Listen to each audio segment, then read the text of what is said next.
Greetings to all. Today we will discuss the topic radiation due to an oscillating electric dipole. इसमें सबसे पहले हमें electric dipole को समझना होगा। तो इलेक्ट्रिक डाइपोल क्या होता है?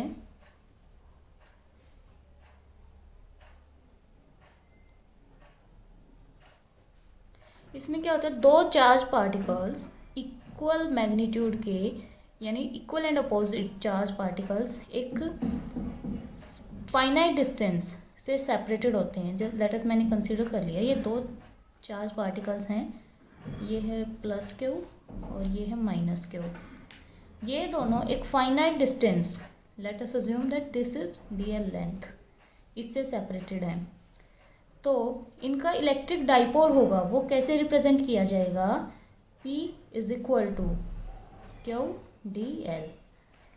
अगर हमें डी एल की वैल्यू, जैसे चार्ज पार्टिकल्स के बीच की जो फाइनाइट वैल्यू है उसका हमें पता है, कई बार हमने देखा हो, कुछ भी लेट कर लिया, इसको ए लेट कर लिया, तो जो डाइपोल मोमेंट की वैल्यू आएगी वो क्यू ए इस टाइप से आ जाएगी। इस डाइपोल मोमेंट की वैल्यू होगी जो वो वेरी करेगी माइनस क्यू से प्लस क्यू तक। जो डायरेक्शन होगी पी की इलेक्ट्रिक डाइपोल की वो होगी माइनस क्यू से प्लस क्यू तक।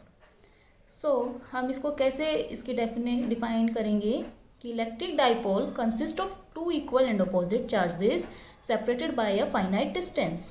If Q is the magnitude of each charge, then electric dipole will be represented as P is equal to Q dl. अगर हम let us assume that कि charge particles हैं वो very कर रहे हैं, यानी कि ओसिलेट कर रहे हैं एक तरह से, तो उनका डाइपोल मोमेंट भी वेरी करेगा, क्योंकि यहाँ तो हम उसका मैग्नीट्यूड को कंसिडर कर रहे हैं ना।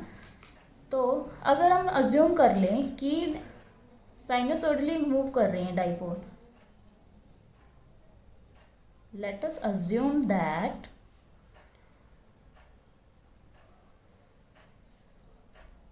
charges vary sinusoidally.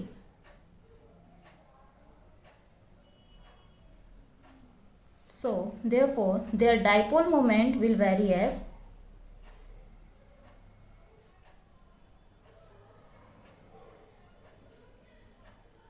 Sinusoidally move करें, यानी कि हमारी साइन और कोसाइन की फॉर्म में। तो हम चार्ज के मैग्नीट्यूड को कैसे रिप्रेजेंट करेंगे? Q equal to Q not E raise to power minus iota omega T. यहाँ पे ओमेगा है वो उनकी एंगुलर फ्रीक्वेंसी है, टी टाइम पीरियड है।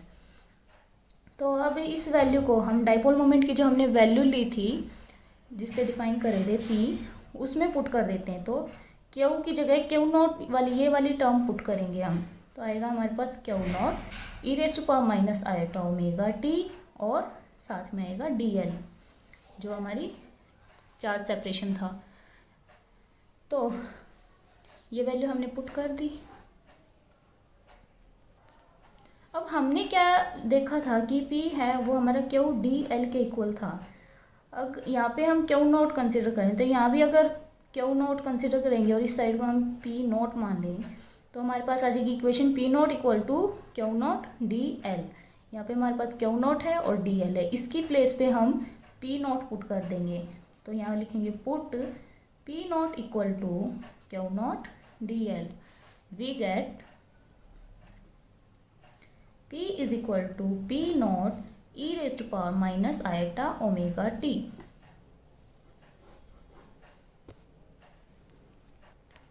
तो ये आ गया हमारे पास dipole moment, electric dipole moment उस चार्ज पार्टिकल का, उस चार्ज का जो साइनसोइडली वेरी कर रहा था।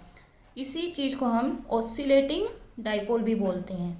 तो अ डाइपोल विच, जिसका moment, whose moment varies sinusoidally is known as oscillating dipole.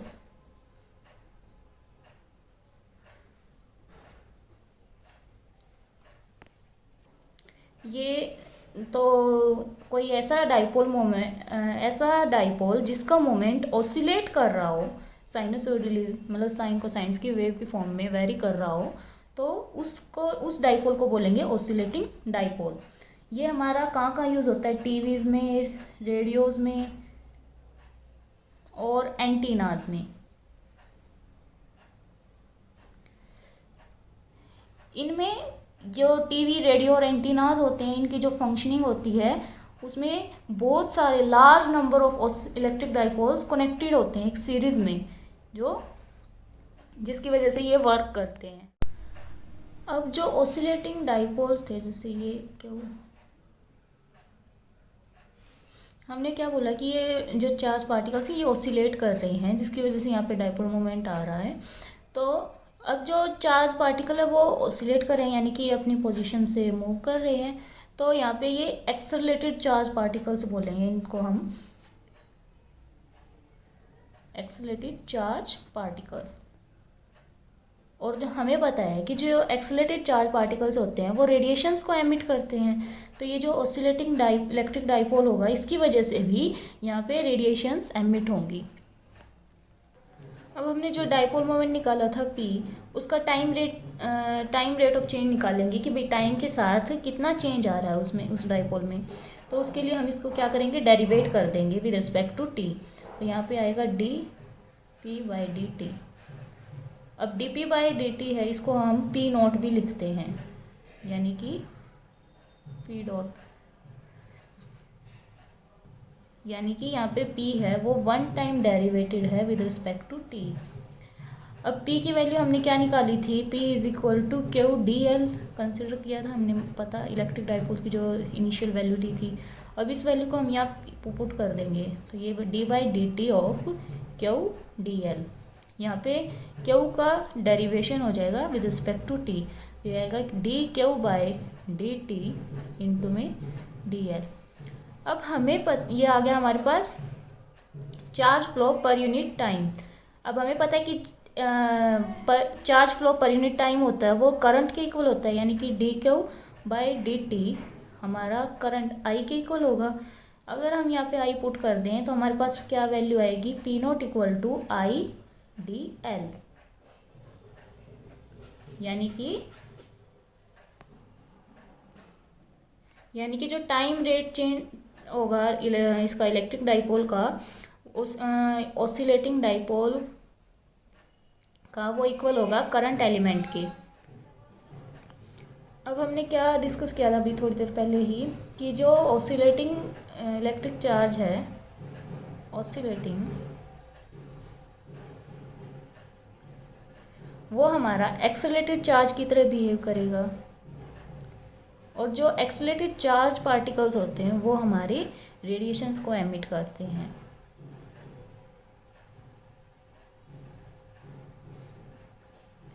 तो अब हमारे जो ऑसिलेटिंग इलेक्ट्रिक चार्ज है उसने कितनी रेडिएशन एमिट की उसको फाइंड आउट करेंगे हम।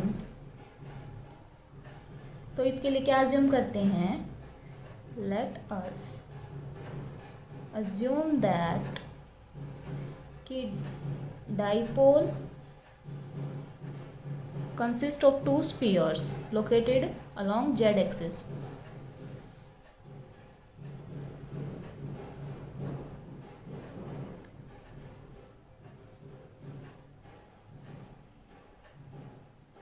और जो हमारा चार्ज सेपरेशन होता है उनके बीच में dl, वो हमारा जो वेवलेंथ एमिट की है, जिस वेवलेंथ की रेडिएशन को एमिट किया ऑसिलेटिंग चार्ज पार्टिकल ने, उससे कम है वो लेंथ। यानी कि हमने ये जेड एक्सिस में ऐसे दो स्फीयर्स, चार्ज स्फीयर्स मान लिए, ये हो गया हमारे पास प्लस क्यू और ये हो गया माइनस क्यू, इनके बीच का सेपरेशन है dl। ये हमने जेड एक्सिस के अलॉन्ग, इस डायरेक्शन में जेड एक्सिस है, तो हमने ये चीज़ कंसीडर कर ली। अब और दूसरी हमने एक तो कंडीशन मानी कि जेड एक्सिस में ये लोकेटेड हैं, दूसरी कंडीशन क्या मानी कि जो इनका सेपरेशन डिस्टेंस है dl, वो हमारा जिस वेवलेंथ की रेडिएशंस को एमिट किया उस वेवलेंथ से कम है, यानी कि dl is less than lambda. यहाँ से जो रेडिएशंस को एमिट करेंगे ये, उससे कम होगी ये लेंथ। अब हम क्या करते हैं कि यहाँ पे कोई point P let us consider कर लेते हैं, जिस पे से कोई ऑब्जर्वर है जो इनको ऑब्जर्व कर रहा है। तो ओरिजिन ये हमने कंसिडर कर लिया ओरिजिन, तो ओरिजिन से इसका डिस्टेंस हो गया r, और यहाँ पे ये एंगल बन रहा है थीटा। तो जो P के दो कंपोनेंट्स होंगे, एक तो होगा n आर कोस थीटा और दूसरा होगा एन थीटा साइन थीटा। जहाँ पे ये एन आर है ये है यूनिट वेक्टर, ये साइन कंपोनेंट होगा, ये कोस कंपोनेंट होगा। और पी के पोलर कोऑर्डिनेट्स होंगे वो होंगे आर थीटा और फाई। अब हम 2D में कंसिडर कर रहे हैं तो ओनली थीटा और फाई को कंसिडर कर, आर और थीटा को कंसिडर करेंगे, फाई को हम नहीं कंसिडर करेंगे, अभी सिर्फ आर और थीटा को कंसिडर करेंगे। यहाँ पे जो इसका क्लियरली डायग्राम होगा वो मैं यहाँ बना रही हूँ। तो यहाँ पे ये इसका क्लियरली डायग्राम होगा। यहाँ हमने दो चार्ज स्फीयर्स हैं, ये इक्वल और अपोजिट इनका magnitude, equal and opposite charges हैं यानी कि सेम मैग्नीट्यूड है, और डीएल इससे सेपरेटेड हैं, जेड एक्सिस में ये प्लेस हैं। और यहाँ पे कोई ऑब्जर्वर है पी, आर थीटा उसके कंपोनेंट पोलर कोऑर्डिनेट्स हैं, और ओरिजिन से यहाँ पी तक की जो लेंथ है वो हमने आर कंसिडर कर ली, और एंगल बन रहा है यहाँ पे थीटा। अब यहाँ पे दो कंपोनेंट्स में स्प्लिट हो जाएगा ये पी, एक तो होगा एन आर कोस थीटा और एक होएगा एन थीटा साइन थीटा। जो एन आर कोस थीटा और एन थीटा साइन थीटा ये दो होंगे, ये यूनिट वेक्टर्स होंगे।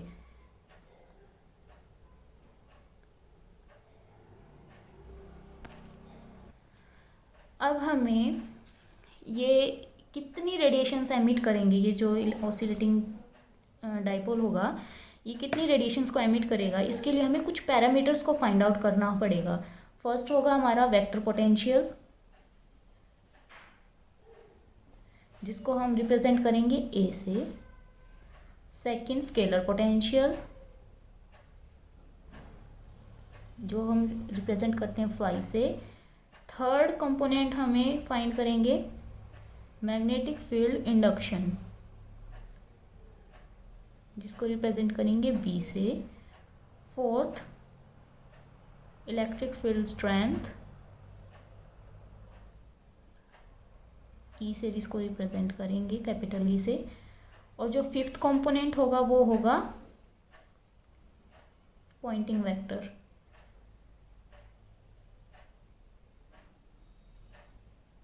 जिसको रिप्रेजेंट करेंगे हम एस से। अब हमने जो ये कंपोनेंट्स लिखे थे पीछे, इनकी वैल्यू फाइंड आउट करेंगे one by one. First find करते हैं वेक्टर पोटेंशियल की, वेक्टर पोटेंशियल जिसको किससे रिप्रेजेंट करते हैं ए से। अब हमें पता है कि जो वेक्टर पोटेंशियल होता है ड्यू टू करंट डिस्ट्रीब्यूशन, उसकी वैल्यू कितनी होती है, A is equal to mu not by 4 pi integration J by R और डी वी। जहाँ पे जे होगा वो होगा करंट डेंसिटी यानी कि करंट पर यूनिट एरिया, आई बाय ए, अगर इसको रिप्रेजेंट करें तो ऐसे, तो जे इक्वल टू होता है आई बाय ए के। अब यहाँ पे जो जे डी वी है, यहाँ पे वी वॉल्यूम है, तो जे डी वी इसका इंटीग्रेशन होगा वो किसके इक्विवेलेंट होगा। अब जे की वैल्यू हम यहाँ आई बाई ए पुट करेंगे और डी वी, इसको इंटीग्रेट करेंगे तो यहाँ पे ये हमारे आएगा आई डी एल। तो इस वैल्यू को जे डी वी की इंटीग्रेशन की जगह पे अगर हम आई डी एल पुट करते हैं तो हमारी क्या इक्वेशन आएगी, वेक्टर पोटेंशियल की क्या वैल्यू आएगी, A is equal to mu not by 4 pi integration में आएगा आई डी एल। ये हमारी वेक्टर पोटेंशियल की वैल्यू आ गई करंट एलिमेंट के टर्म्स में। अब हमने क्या फाइंड किया था, तो यहाँ से ए की वैल्यू क्या आई, mu not by 4 pi I D L. हमने क्या देखा था कि जो इलेक्ट्रिक डाइपोल का टाइम डेरिवेटिव आया था हमारे पास यानी कि पी नॉट, उसकी क्या वैल्यू आई थी, D Q by D T dot D L यानी कि आई डी एल। तो यहाँ पे P not equal to I D L होता है हमारा। अब यहाँ आई डी एल की जगह हम पी नॉट को पुट कर देंगे तो हमारे पास ए की क्या वैल्यू आएगी, A is equal to mu not by 4 pi mu not by 4 pi P not और एन कैप होगा वो हमारा यूनिट वेक्टर होगा। हमने यहाँ पे आर भी लिया था तो यहाँ पे आर भी आएगा 4 पाई आर। आर को हम मिस कर रहे थे, यहाँ पे छोड़ रहे थे हम, तो आर भी कंसीडर किया जाएगा। अब यहाँ से हमें ये ए की वैल्यू मिल गई। यहाँ से इस इक्वेशन से हम क्या देख रहे हैं कि ए है वो किस किस चीज़ पे डिपेंड कर रहा है, यानी आर पे डिपेंड कर रहा है। सबसे main depends on R, that is R inverse, यानी कि जैसे जैसे आर वेरी करेगा ए भी वेरी करेगा। आर यहाँ पे रेडियस होगी जो चार्ज पार्टिकल्स का स्फीयर कंसिडर किया था उसकी, और जो डायरेक्शन होगी ए की वो सेम होगी जो ऑसिलेटिंग इलेक्ट्रिक डाइपोल की थी, यानी पी नॉट की जो डायरेक्शन होगी वही ए की डायरेक्शन होगी। यानी कि जो वेक्टर पोटेंशियल होगा ए वो पैरेलल होगा डी एल के, क्योंकि पी नॉट तो हमारा डी एल के अक्रॉस ही लग रहा है। हमने जो एन था वो यूनिट वेक्टर कंसिडर किया था, तो unit vector N is along polar axis,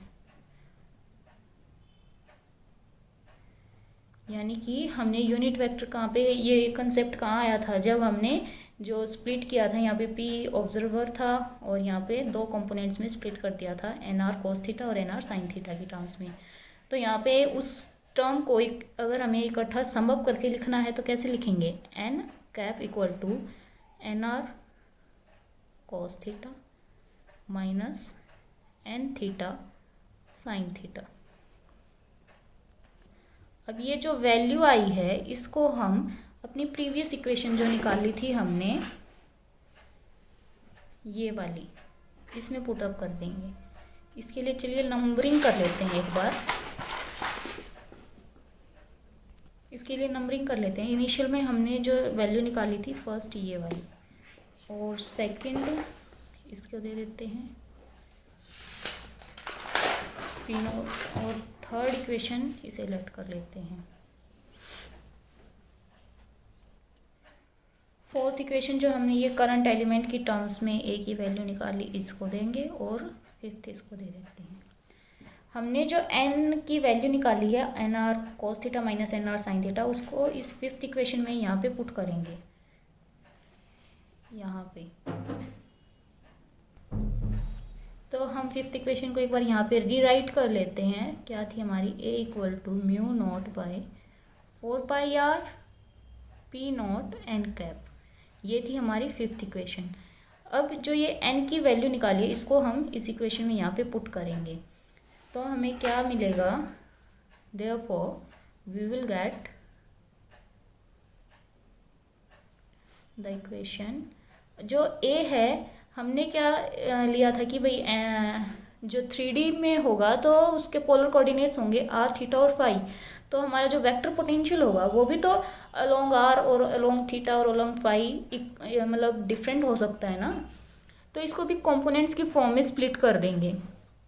तो यहाँ पे क्या आएगा, ए आर एन आर, यानी कि एन आर की डायरेक्शन में यूनिट वेक्टर जिस डायरेक्शन में आर एक्ट कर रहा है, लग रहा है, उस डायरेक्शन में जो वेक्टर पोटेंशियल की वैल्यू होगी ये वो वैल्यू होगी, plus a theta N theta, यहाँ पे थीटा की डायरेक्शन में जो वेक्टर पोटेंशियल की वैल्यू लग रही है, प्लस ए फाई एन फाई, फाई की डायरेक्शन में जो वैल्यू लग रही है, equal to mu not by 4 pi R, यहाँ पे था पी नॉट, और एन की वैल्यू हम ये पुट कर देंगे यहाँ पे, ये आएगी N R cos theta minus N theta sine theta. ये इक्वेशन आ गई हमारे पास, इसको हम नेम दे देते हैं सिक्स्थ इक्वेशन। यहाँ पे क्या करेंगे, जो आर थीटा और फाई के कोफिशिएंट्स हैं उनको कंपेयर कर लेते हैं दोनों साइड LHS और RHS में, तो हमें ए आर ए थीटा और ए फाई इन सब की सेपरेट सेपरेट वैल्यू मिल जाएगी। तो सबसे पहले करते हैं ए आर को, इसकी वैल्यू क्या आएगी, एन आर के कोफिशिएंट को कंपेयर कर रहे हैं अब हम, तो mu not by 4 pi R, ये तो मल्टीप्लिकेशन में है तो एज इट इज़ लिख सकते हैं इसको ऐसे, और साथ में आएगा कॉस थीटा। ये होगी हमारे पास 7th इक्वेशन। अब ए थीटा की वैल्यू निकाल लेंगे, ये भी क्या आएगी mu not by 4 pi are, P not तो साथ में था, अब है यहाँ पे माइनस साइन थीटा, माइनस को यहाँ लिख दें और साइन थीटा। ये आ गई हमारे पास 8th इक्वेशन। और ए फाई की वैल्यू, अब इस साइड तो अब फाई की कोई भी कंपोनेंट नहीं बचा, तो यानी कि ए फाई की वैल्यू होगी वो होगी 0। ये होगी 9th इक्वेशन। ये आ गई हमारे पास A R. Now we will calculate the value of second parameter scalar potential.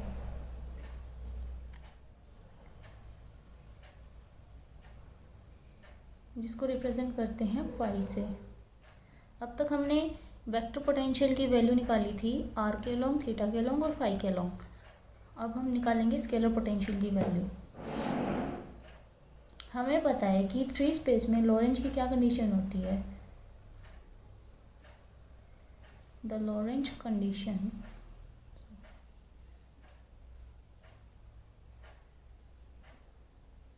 For free space is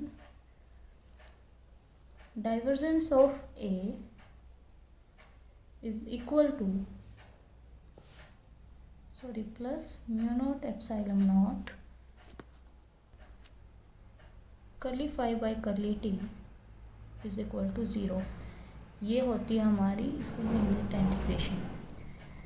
जो फ्री स्पेस के लिए लॉरेंज की कंडीशन होती है, जहाँ पे म्यू नॉट एप्सिलॉन नॉट होता है वो 1/c² के इक्वल होता है। अब हम यहाँ 10th इक्वेशन में इस वैल्यू को पुट करेंगे तो क्या इक्वेशन बन जाएगी हमारी, divergence of A plus 1/c² curly phi by curly t is equal to 0, and this is equation 11th।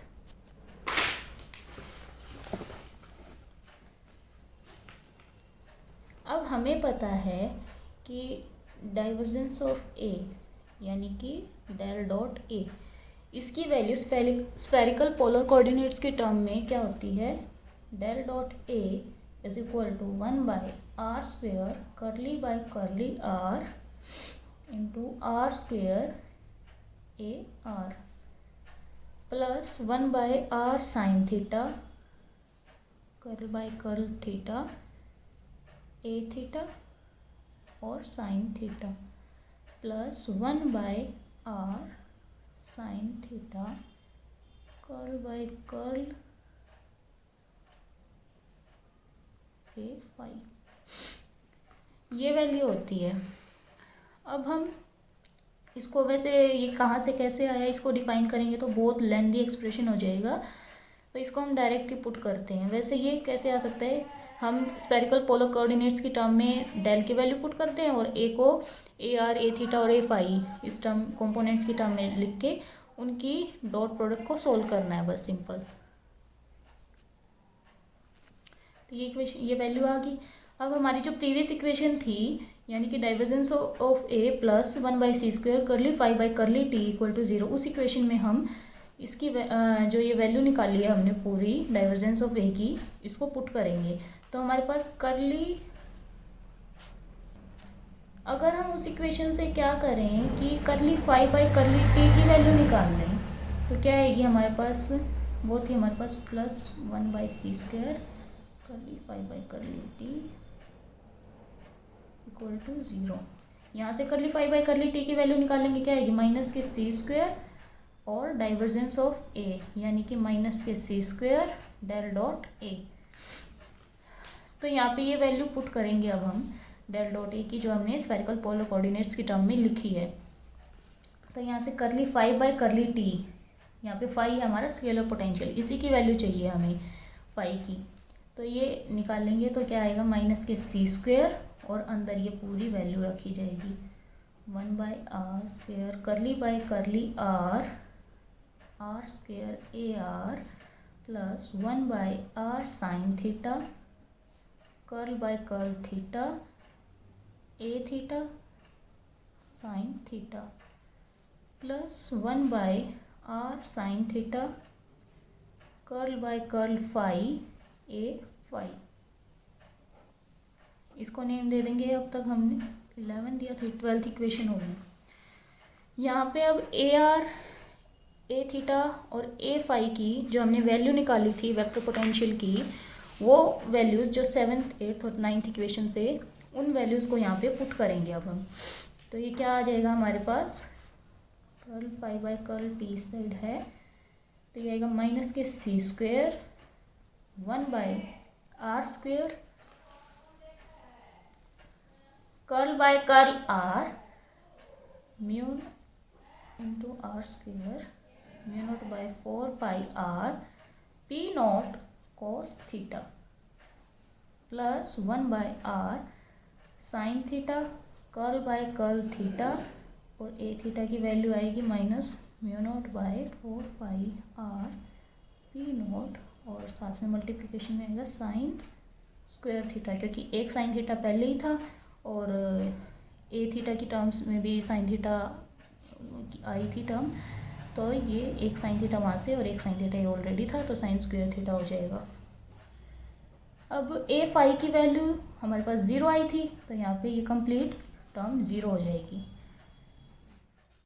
अब यहाँ पे म्यू नॉट बाय 4π वो दोनों टर्म्स में है, तो हम इसको कॉमन आउट ले लेते हैं। तो यहाँ इस साइड आएगा curly phi by curly T, इस साइड चल ही रहा है, तो ये आएगा minus mu not by 4π C square, और अंदर बच जाएगा 1/r², curl by curl are, और यहाँ पे क्या बचेगा r² P not cos theta, और एक नीचे r है, तो यहाँ पे एक r से एक r कैंसिल, तो अंदर बचेगा r P dot cos theta plus 1/r sine theta, curly by curly theta of P not as it is है ये, और साथ में क्या आएगा साइन स्क्वायर थीटा, और बाय में एक आर आएगा। तो ये वैल्यू आ गई। अब हम इस डेरिवेशन को सॉल्व करना पड़ेगा यहाँ पे, इसको सिंप्लीफाई करने के लिए, और यहाँ पे कर्ल बाय कर्ल थीटा से इसको सिंप्लीफाई करना पड़ेगा। यहाँ पे अगर हम इसको फर्स्ट फंक्शन मान ले पी नॉट वाले को, और इसको सेकंड फंक्शन मान ले आर कॉस थीटा को, तो हमारे पास क्या आएगा, ये first function as it is और सेकंड ये सेकंड वाला है, ठीक है। तो डेरिवेटिव करते हैं, तो क्या first function as it is, second का डेरिवेटिव, फिर second as it is, first का डेरिवेटिव, इस तरह से करते हैं। सिंपल इसी तरह इसमें करना है, पी नॉट वाली टर्म को फर्स्ट और इसको सेकंड टर्म मान लेंगे। तो ये करके आएगा minus mu not by 4π C square in 1/r² बाहर था, तो first function as it is, P not as it is ये वाली टर्म, और cos theta as it is, cos theta constant था, और आर का डेरिवेटिव करेंगे आर के रेस्पेक्ट, तो 1 आएगा, प्लस आर कॉस थीटा। अब पी इसका डेरिवेटिव करेंगे हम, curl by curl are of P not plus 1/r sine theta. इसी तरह हम इसको सोल्व करेंगे, ये थोड़ा इस साइड लिख देती हूँ मैं, plus 1/r sine theta, curl by curl theta of P not sine square theta.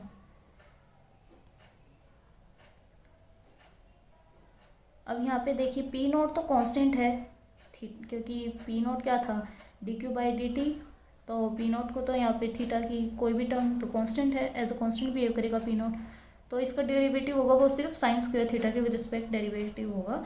तो ये सिर्फ इस टर्म का लिख रही हूँ मैं यहाँ पे, तो क्या आएगा P not as it is, और तो ये टर्म आएगी साइन स्क्वायर का हो जाएगा 2 साइन थीटा कॉस थीटा, फिर साइन का भी होगा ना, तो ये सिंपली ऐसे आ जाएगा, और बाय में आर है, और इस साइड 1/r साइन थीटा है, तो यहाँ पे एक साइन थीटा से साइन थीटा कैंसिल हो जाएगा। तो ये टर्म क्या बचेगी, आप इस कंप्लीट टर्म को लिख रहे हैं,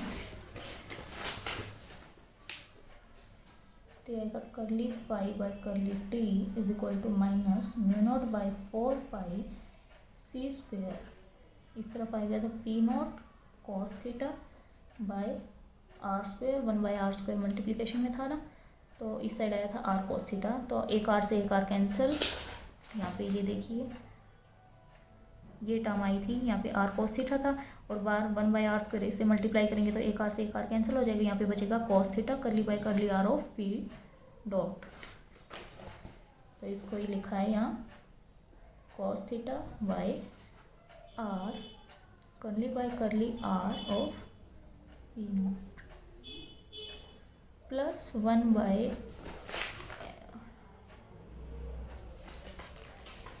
ये टर्म को हम सीधा लिख देंगे p naught 2 p not cos theta by are square,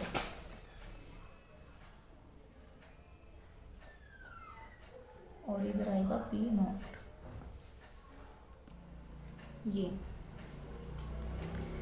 ठीक है। अब हम इस टर्म को सोल्व करेंगे, करली by curly r of P not, उससे पहले यहाँ पे माइनस आएगा क्योंकि हमने देखा था कि ए थीटा की जो टर्म थी वो नेगेटिव टर्म थी और हमने सिर्फ μ0/4 को बाहर लिया था, तो यहाँ पे ये प्लस माइनस की मिस्टेक हुई है थोड़ी सी, इसके लिए सॉरी। ये टर्म पूरी कंप्लीट नेगेटिव आएगी, तो यहाँ पे भी नीचे लिखेंगे तो ये टर्म नेगेटिव आएगी, इसीलिए फिर यहाँ पे negative of 2 cos theta by are square होगा। अब यहाँ देखिए ये p naught cos theta by are square है और ये 2 p naught cos theta by are square है, तो यानी इसमें से ये सब्ट्रैक्ट हो गया, क्या बच जाएगा हमारे पास, इस साइड करली 5 करली टी चल ही रहा है, तो आएगा माइनस μ0/4 सी स्क्वेयर, और अंदर बचेगा आर, यहाँ पे ये बचेगा cos theta r by r और करली बाई करली आर ऑफ पी नॉट, और यहाँ से एक टर्म सब्ट्रैक्ट हो जाएगी तो ये बचेगा negative of cos theta by r square, और साथ में आएगा पी नॉट, ये कंप्लीट टर्म बची। अब हम इस टर्म को सोल्व करेंगे, यानी करली आर बाय और पी नॉट, इसकी वैल्यू निकालनी है। अब पी नॉट को हम D P by D T ऐसे लिख सकते हैं, तो करली आर करली बाई करली आर और इस तरह लिख देंगे D D P by D T. इसको हम दोनों ऊपर और नीचे मल्टीप्लाई और डिवाइड कर देते हैं डी टी से, तो हमारे पास क्या आएगा, यानी करली बाई करली टी और करली बाई करली टी की हमने मल्टीप्लाई कर दिया इस साइड, और करली बाई करली R D P by D T. अब हम इसको थोड़ा सा रीअरेंज कर देते हैं, ये टी वाली टर्म यहाँ रिप्लेस कर देते हैं और करली बाई करली आर को वहाँ लिख देते हैं, तो करली टी बाई करली आर और इस तरह बचेगा curly by curly t d P by D T. अब देखिए यहाँ पे p का with respect to t derivative already है, अब हमें एक बार और डेरिवेट करना है, तो यहाँ पे अगर ये p डॉट है तो इसको अंदर करेंगे तो क्या लिखेंगे, इसको करली स्क्वेयर बाय करली टी स्क्वेयर और p, यानी कि ये तो p डॉट डबल डॉट बन गया, और साथ में चल रहा था करली टी बाय करली आर, ये टर्म यहाँ आ गई, ठीक है, और इसके साथ भी करली टी बाय करली आर आएगा। अब जो ये करली टी बाय करली आर, यानी कि हमने क्या अब तक क्या निकाल लिया, curly by curly r of P not की वैल्यू क्या निकाल ली, कर्ल बाय कर्ल आर और पी डबल डॉट, ये वैल्यू निकाल ली। अब हम इस जो ये टर्म है ये कांस्टेंट की तरह है, तो हम इसको एक वैल्यू पुट कर देते हैं -1/c, तो यहाँ लिख देंगे put curl T by curl are equal to -1/c, तो हमारे पास curl by curl are of P not की वैल्यू आ गई -1/c into P double dot, that is P double dot minus P double dot by C, ये value आ गई। अब इस वैल्यू को हम यहाँ पे पुट कर देंगे, जो इनिशियल में हम ये इक्वेशन में जहाँ पे हमने वैल्यू निकाल ली थी जहाँ से, वहीं पुट कर देंगे। तो इस इक्वेशन को हम नेम दे देते हैं 13th इक्वेशन। तो अब लिखेंगे आगे putting this value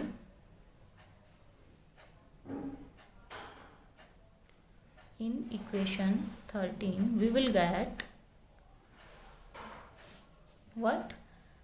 curly pi by curly t is equal to minus mu naught by 4 pi c square, और अंदर बचेगा माइनस कोस थीटा बाई, क्योंकि नेगेटिव वैल्यू आई है ना, तो कोस थीटा बाई आर, और ये पी डबल डॉट बाई सी, और यहाँ आएगा minus cos theta by r square p dot. ये वैल्यू आ गई अब हमारे पास करली फाई बाई करली टी की।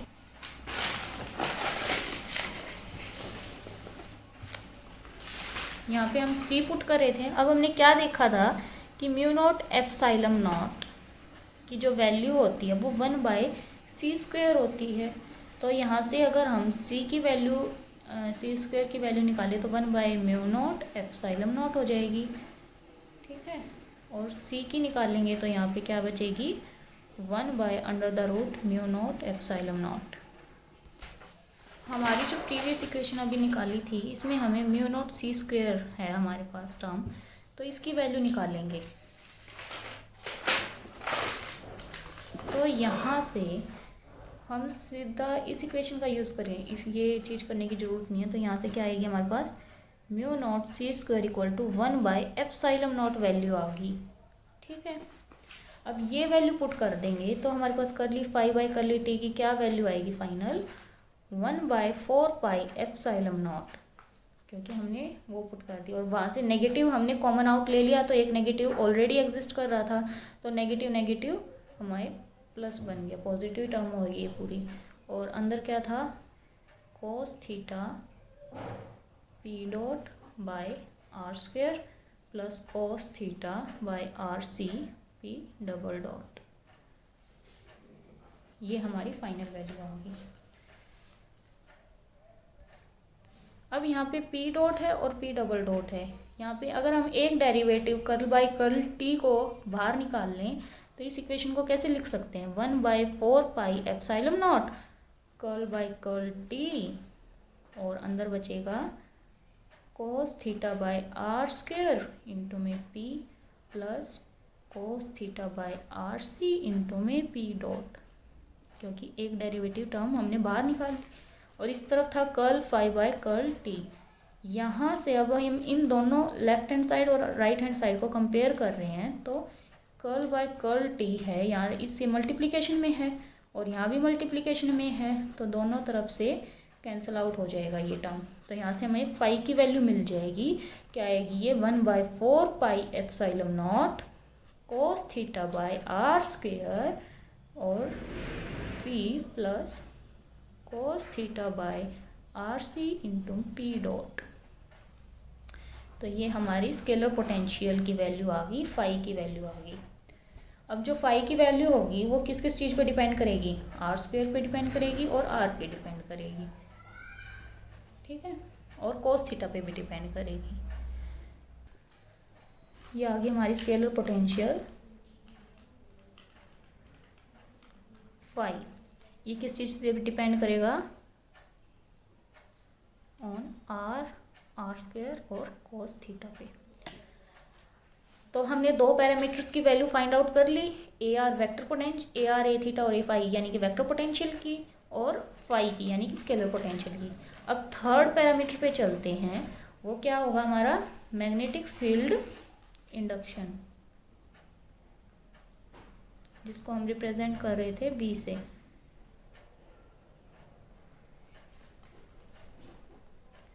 हमें पता है कि मैग्नेटिक फील्ड को कैसे रिप्रेजेंट करते हैं, मैग्नेटिक फील्ड बी है उसको कैसे रिप्रेजेंट करते हैं कर्ल ए की फॉर्म में, कर्ल ऑफ वेक्टर पोटेंशियल। ये जो इक्वेशन निकाली थी हमने इसको स्केलर पोटेंशियल वाली, इसको 14th इक्वेशन नंबरिंग दे देते हैं, और ये हम लेट कर लेते हैं ये हमारी 15th इक्वेशन। अब हमें मैग्नेटिक फील्ड की वैल्यू यानी कर्ल ए आ गई मिल चाहिए है, कर्ल ए यानी कि डेल क्रॉस ए। तो इसकी वैल्यू स्फेरिकल पोलर कोऑर्डिनेट्स में क्या होती है वो हम लिखेंगे, ये होती है 1/r sine theta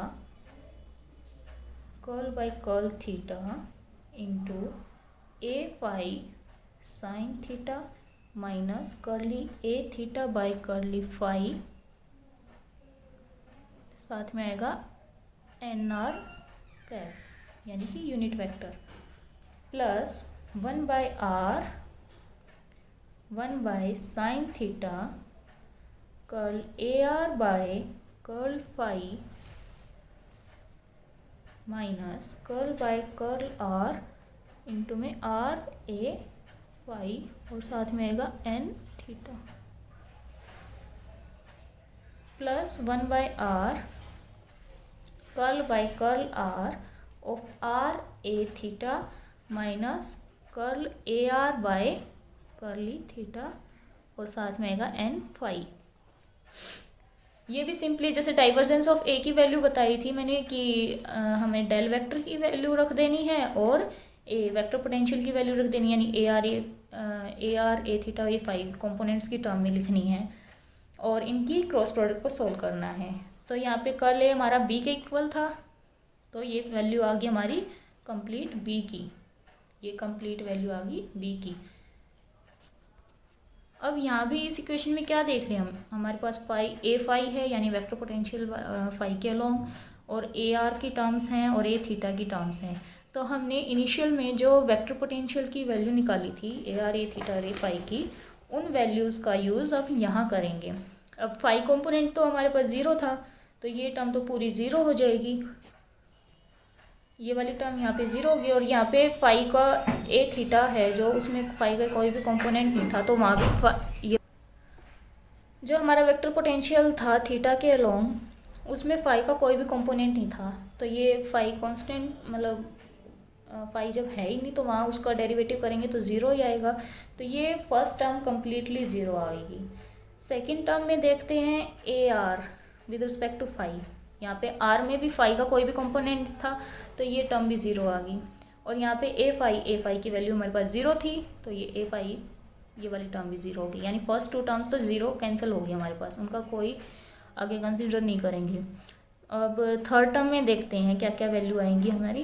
1/r curl by curl are of r A theta, अब ए थीटा जो कंपोनेंट निकाला था उसमें हमारा आर भी कंसिडर था, तो यानी कि ये टर्म हम इसमें ए थीटा की वैल्यू पुट करके इस टर्म को कंसिडर करेंगे, और ये है A R by A theta, यानी ए आर में भी थीटा का कंपोनेंट तो था ही, कोस थीटा था, तो उसको थीटा के विद रिस्पेक्ट डेरिवेट कर सकते हैं, तो ये टर्म भी कंसिडर की जाएगी। तो यानी कि सिर्फ हमारी लास्ट टर्म है जो ये n5 के कंपोनेंट वाली, इस टर्म में ही हम वैल्यू पुट करके और सिर्फ ये टर्म बचेगी हमारी। आइए इसमें वैल्यू पुट करके लिखते हैं। हमने क्या देखा कि ए आर और ए थीटा हैं वो तो फाई के इंडिपेंडेंट हैं, तो हमारी बी की वैल्यू आएगी वो आएगी 1/r curl by curl r A theta minus curl a r by curl theta और साथ में आएगा एन फाई। तो हमारे बी की जो वैल्यू बचेगी वो सिर्फ ये वाली बचेगी। इस इक्वेशन में हम ए थीटा और ए आर की वैल्यू पुट करेंगे जो हमारी यहाँ पे 7th और 8th इक्वेशन में हमने ऑलरेडी फाइंड आउट कर चुके हैं। तो इन वैल्यूज़ को यहाँ पे पुट करते हैं तो क्या आएगा हमारे पास b equal to 1/r curl by curl r minus mu not by 4πr और ये आएगा p naught sine theta minus curl by curl theta mu not by 4πr p naught cos theta और कंप्लीट के साथ आएगा यहाँ पे साथ में बाहर आएगा n5 वेक्टर यूनिट वेक्टर। ठीक है, अब यहाँ पे r भी था मल्टीप्लिकेशन में, तो एक r से एक r कैंसिल हो गया, तो हमारे पास b की क्या वैल्यू बची, यहाँ पे म्यू नॉट बाय 4π को सेपरेट कॉमन आउट करके लिख लेते हैं, 1/r है ही बार मल्टीप्लाई में, तो माइनस के म्यू नॉट बाय 4π इधर से कर्ल बाय कर्ल आर को हम पी नॉट साइन थीटा, यानी कि curl by curl r P not sine theta, यानी कि पी नॉट साइन थीटा की टर्म को आर के विद रिस्पेक्ट हमें डेरिवेट करना है। तो साइन थीटा तो हमारा constant as a constant behave करेगा, क्योंकि आर का कोई भी कंपोनेंट नहीं है, तो इसको बाहर लिख लेते हैं एज अ कांस्टेंट। तो साइन थीटा, अंदर बचेगा सिर्फ curl by curl r P naught, ठीक है। ये आ गई हमारी ये फर्स्ट टर्म माइनस, अब हम सिंपली ऐसे ही सेकेंड इक्वेशन में थीटा के विद रिस्पेक्ट डेरिवेट करेंगे। तो mu not by 4 pi R तो एज अलग करके लिख लेंगे। तो mu not by 4 pi R, तो mu not by 4 pi R, यहाँ पे पी नॉट हम एज अ कांस्टेंट बिहेव करेगा, क्योंकि ये तो टी के विद रिस्पेक्ट डेरिवेट हो रहा था। तो पी नॉट को हम बाहर लिख देंगे, और curl by curl theta of cos theta, ये आएगा हमारे पास minus sine theta.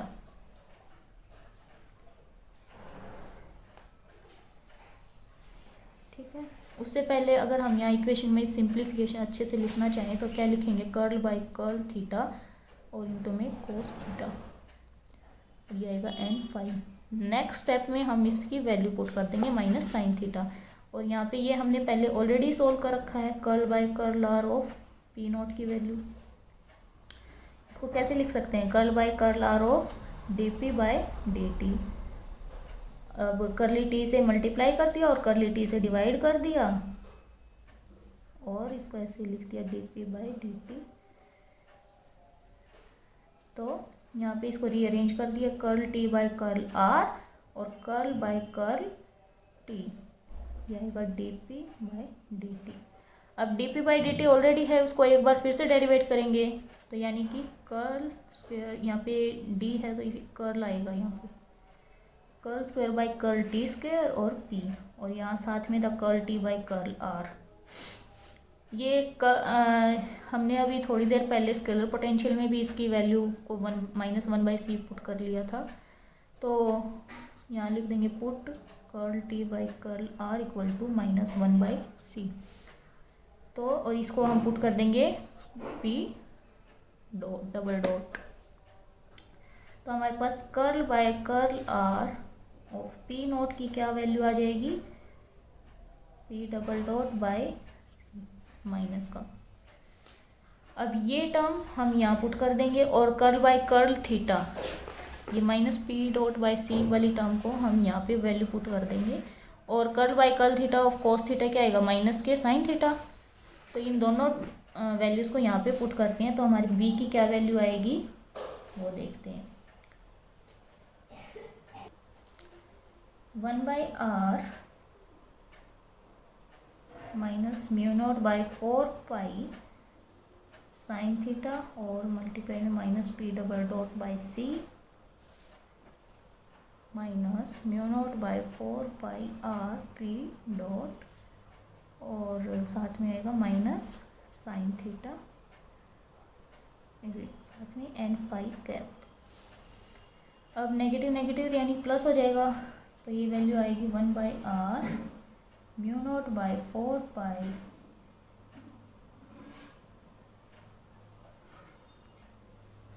P nought by सी, और साथ में आएगा साइन थीटा। अब यहाँ भी नेगेटिव है और अंदर भी नेगेटिव है, ये टर्म भी नेगेटिव है और ये भी, तो ये भी प्लस बन जाएगा, तो ये आएगा mu naught by 4 pi R P not sine theta और साथ में n5।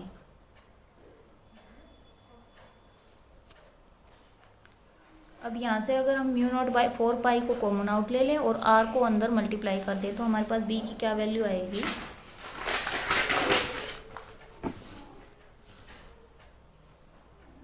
b is equal to mu not by 4 pi, इसको कॉमन आउट ले लिया हमने और अंदर बच गया p नॉट, और r को अंदर मल्टीप्लाई किया तो नीचे r से मल्टीप्लिकेशन हो जाएगी, r square plus p double dot sine theta by are c, और साथ में आएगा n5 का। यहाँ पे हमें वैल्यू निकाल ली मैग्नेटिक फील्ड इंडक्शन की।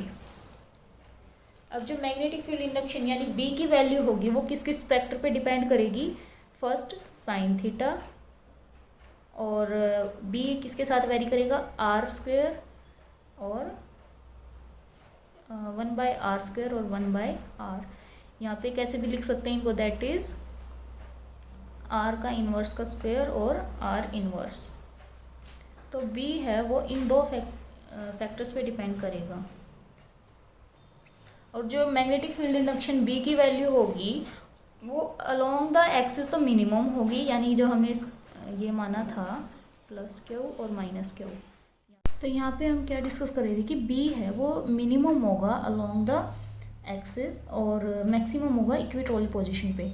हमने जो स्फीयर्स माने थे इक्वल एंड अपोजिट चार्जेस के, हमने तो कंसीडर किए थे और इनके बीच में लेंथ थी dl, और ये हमने माना था कि z एक्सिस के अलोंग प्लेस्ड हैं, यानी कि ये एक्सियल लाइन ये होगी, इसमें ये होगा हमारा z एक्सिस एक्सियल लाइन, ठीक है।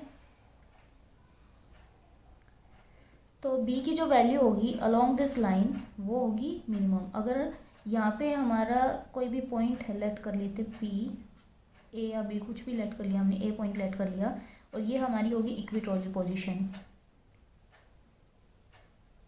तो इक्वेटोरियल पोजीशन पे यानी कि इस पॉइंट का यहाँ पे ज़्यादा इफेक्ट आएगा ना। और अगर हम इस डायरेक्शन में एक्सियल लाइन पे कोई भी पॉइंट कंसीडर कर रहे हैं b, तो इस पे इन दो इलेक्ट्रिक डाइपोल्स का जो इफेक्ट होगा मैग्नेटिक फील्ड की वजह से जो इफेक्ट आएगा वो यहाँ पे कम आएगा as compare to equatorial position. तो यहाँ पे क्या बताना चाह रहे हैं कि ए पॉइंट पे मैक्सिमम होगा और बी पे मिनिमम होगा, जो मैग्नेटिक फील्ड इंडक्शन की वैल्यू होगी वो।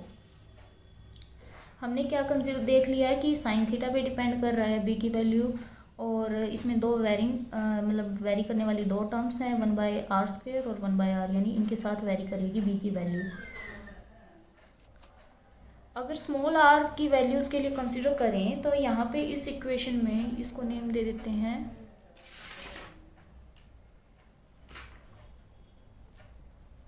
हमने जो ये 15th इक्वेशन के बाद ये b कर्ल a की वैल्यू निकाली थी, इसको नेम देते हैं 16th इक्वेशन, और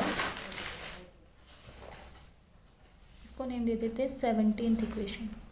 नंबरिंग कर दी।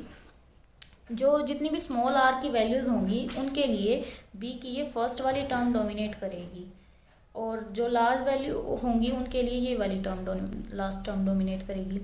तो ये वाली टर्म डोमिनेट करेगी स्मॉल r के लिए, यानी कि इसकी इस टर्म की वजह से ही इंडक्शन प्रोड्यूस होगा, और इसकी जो लार्ज r की वैल्यू के लिए ये टर्म डोमिनेट करेगी, तो इसकी वजह से रेडिएशन और इसकी वजह से इंडक्शन।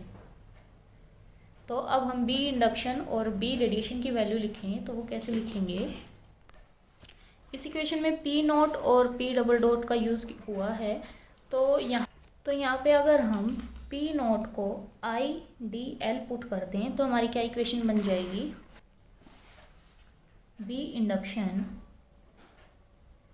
शॉर्ट में बी इंडक्शन ऐसे लिख भी सकते हैं शॉर्ट फॉर्म में इंडक्शन को, तो μ0/4π पी नोट की जगह पे हमने आई डी एल, यानी इंडक्शन वाली टर्म तो ये फर्स्ट टर्म थी, इसमें पी नोट की जगह पे आई डी एल पुट कर दिया हमने, और साथ में था साइन थीटा बाय r²। तो ये हो और n फाई, ये होगी हमारी बी इंडक्शन की वैल्यू, मैग्नेटिक फील्ड इंडक्शन की वैल्यू होगी। ये एग्जैक्टली बायो साइवर्ट्स लॉ के इक्वल है, उसमें भी सेम यही वैल्यू आती है। और बी रेडिएशन को लिखेंगे तो उसकी वैल्यू में लास्ट टर्म डोमिनेट कर रही है, तो उसको कैसे लिखेंगे, μ0/4π P double dot sine theta N phi by r/c। ये होगी हमारी magnetic field due to radiation, जिसकी वजह से रेडिएशन होगी। इन इक्वेशन को नेम दे देते हैं 18th इक्वेशन और ये 19th इक्वेशन। यहाँ तक हमने फाइंड कर लिया थर्ड फैक्टर की भी वैल्यू। अब हम चलते हैं फोर्थ फैक्टर पे अपने, जो क्या था, इलेक्ट्रिक फील्ड स्ट्रेंथ।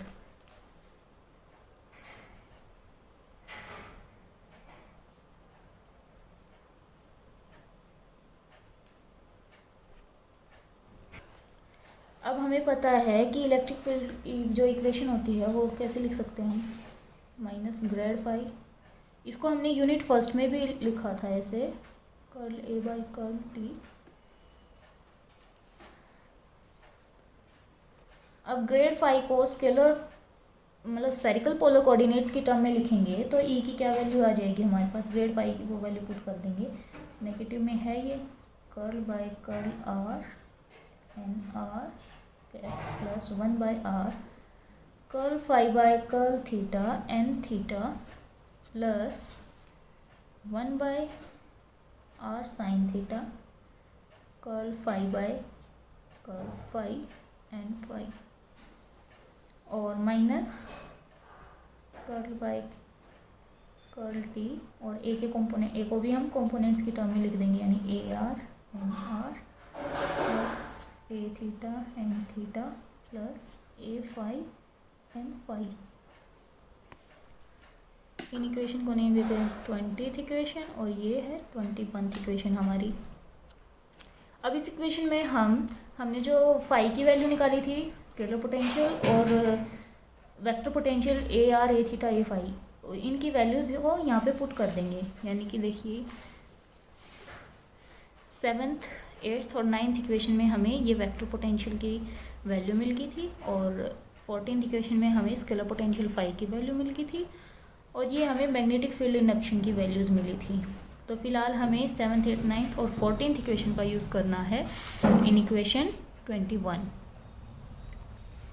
तो यहाँ पे ये वैल्यूज़ को पुट करेंगे तो हमारे पास इलेक्ट्रिक फील्ड ई की वैल्यू आ जाएगी -1/4πε0 कर्ल बाय कर्ल आर और यहाँ पे ये फाई की वैल्यू रख दी 1/4πε0 बाहर कॉमन आउट ले लिया तो ये आएगा p cos theta by are square plus p dot cos theta by are c और साथ में n are plus 1/r curl by curl theta of p cos theta by are square plus p dot cos theta by are c. यहाँ पे ये curl theta के with respect derivate करेंगे तो यहाँ पे आएगा एन थीटा। ये हो गया हमारी फर्स्ट टर्म, फाई वाली टर्म होंगी ग्रेड फाई। अब हम पुट करेंगे जो माइनस करली ए बाई करली टी वाली टर्म्स में हमने निकाली थी वेक्टर पोटेंशियल वाली टर्म्स, उनको पुट करेंगे तो वो आएंगी -μ0/4π, हमने कॉमन आउट ले लिया दोनों टर्म से तो आएगा कर्ल बाय कर्ल टी और अंदर बचेगा p naught cos theta by r साथ में n r minus p dot sine theta by r n theta. तो हमारे पास ई की ये वैल्यू आ गई पूरी कंप्लीट। अब यहाँ पे जो ये फर्स्ट टर्म है इसको डिफ्रेंशिएट करेंगे तो यहाँ पे ये curl by curl r p cos theta by are square, तो यहाँ पे पी वाली टर्म एक टर्म बनेगी फर्स्ट टर्म और ये वाली सेकंड टर्म, तो इसमें u डॉट वी का वो लग जाएगा derivative of u dot v, यानी कि u as it is v का डेरिवेटिव फिर v as it is u का डेरिवेटिव। सिमिलरली इस इक्वेशन में भी यही होएगा, इस इक्वेशन इसको फर्स्ट फंक्शन मान लेंगे और इसको सेकंड फंक्शन और सिंपली डेरिवेट करेंगे। तो यहाँ पे हमारी इसकी क्या वैल्यू आएगी वो यहाँ लिख देती हूँ मैं, curl by curl are of p cos theta by are square plus p dot cos theta by are c. इसको डेरिवेट करना है अब हम, डेरिवेटिंग फर्स्ट टर्म। तो ये क्या आएगा हमारे पास, यहाँ p एज इट इज़ और सेकंड का डेरिवेशन करेंगे तो हमारे पास आएगा आर स्क्वायर है तो इसका आएगा माइनस के 1/2/r3, तो आएगा p cos थीटा -2/r3 और प्लस में cos theta as it is r square और फिर p का डेरिवेटिव हो जाएगा कर्ल बाय कर्ल। सिमिलरली इस वाली इसमें plus p dot as it is cos theta by are c plus cos theta by are c curl p dot by curl r। अब इस वैल्यू को यहाँ पे पुट करेंगे तो हमें ई की क्या वैल्यू मिलेगी, -1/4πε0 -2p cos theta by r cube plus cos theta by r square curl p by curl r minus p dot cos theta by r square c plus cos theta by r c curl p dot by curl r, यहाँ पे square आएगा, इसके साथ multiply में आएगा n r. Similarly second term में हम curl by curl theta, इसको यहाँ लिख देती हूँ मैं पूरी टर्म को ही 1/r। ठीक है, तो इस टर्म ये अंदर वाली टर्म्स है, इनको थीटा के रिस्पेक्ट डेरिवेट करना है तो p तो बाहर आ जाएगा, ये सिर्फ cos थीटा का डेरिवेटिव होएगा, यहाँ पे माइनस साइन थीटा आ जाएगा। इसमें भी यही सेम है, तो इसको एज इट इज़ लिख रहे हैं, आगे डायरेक्ट लिख रही हूँ मैं सोल्व करके। यहाँ पे आएगा plus minus of p by r cube sign theta minus p dot sine theta by r square c, और साथ में आएगा n थीटा, और फिर लास्ट वाली टर्म क्या बचेगी उसको नीचे लिख देते हैं, -μ0/4π p double dot by r cos theta n r minus p double dot by r sine theta N theta. इस इक्वेशन को नेम दे देते हैं 22nd इक्वेशन। अब हम इसमें कुछ टर्म्स हैं, इनको सॉल्व करके लिखेंगे, जैसे कि ये first term curl p by curl r, curl p dot by curl r, इसकी वैल्यू तो हमने पहले भी निकाली है, -1/p0/c आ जाएगी curl p by curl r की वैल्यू तो, और इसकी आ जाएगी p डबल डॉट, फिर भी मैं करके दिखा देती हूँ। यहाँ पे ये वैल्यूज़ हमने पहले भी फाइंड आउट की थी, तो ये वैल्यूज़ हम यहाँ पे हमारी जो इक्वेशन 22 थी इसमें पुट कर देंगे, यहाँ पे। ठीक है,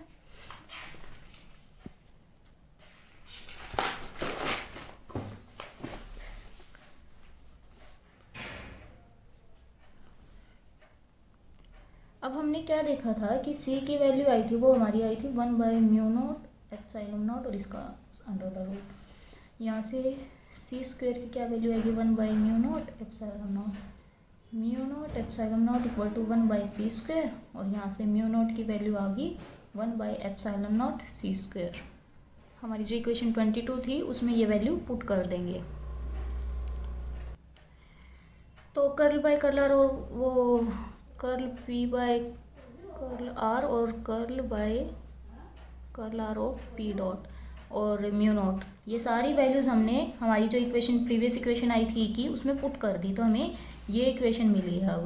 अब यहाँ से हम सेपरेट आउट करेंगे p की, p डॉट की और p डबल डॉट की टर्म्स को।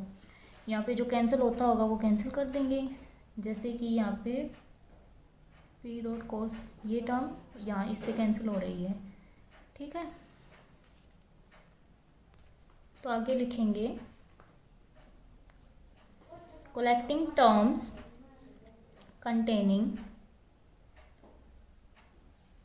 p dot and p double dot, तो हमें क्या मिलेगी, e की वैल्यू 1/4πε0 2p cos theta by r cube N are plus p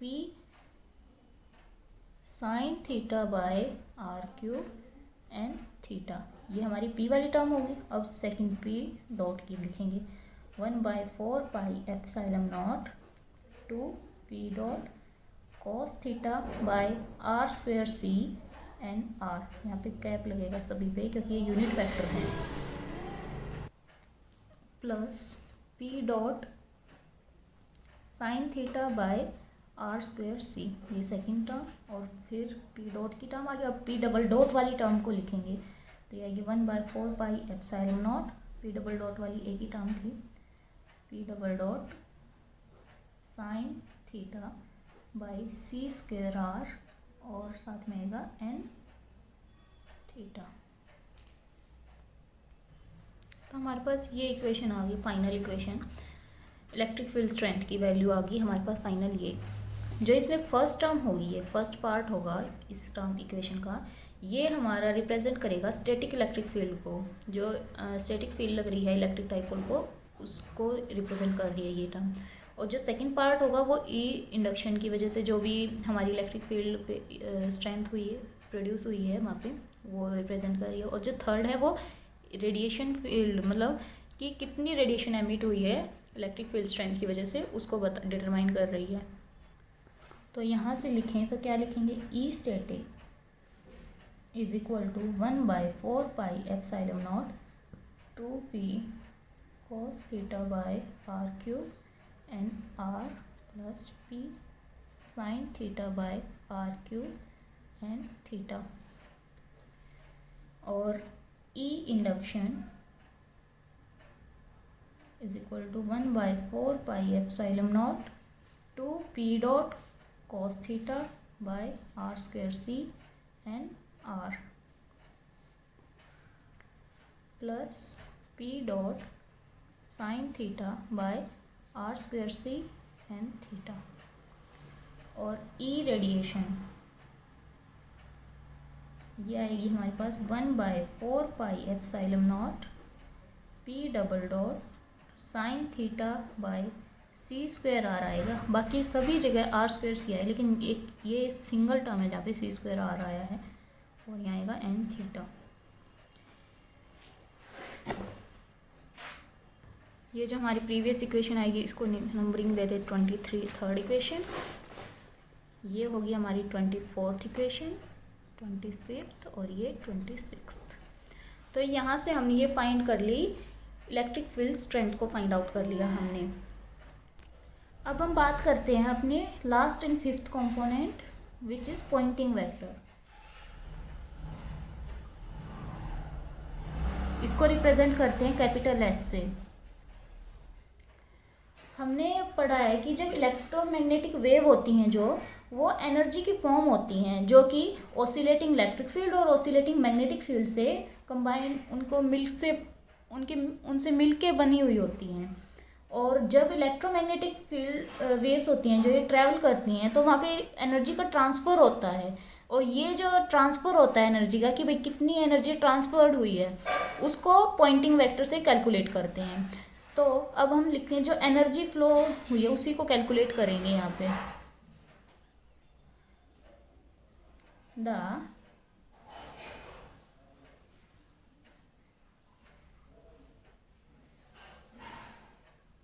The energy flow takes place due to radiation field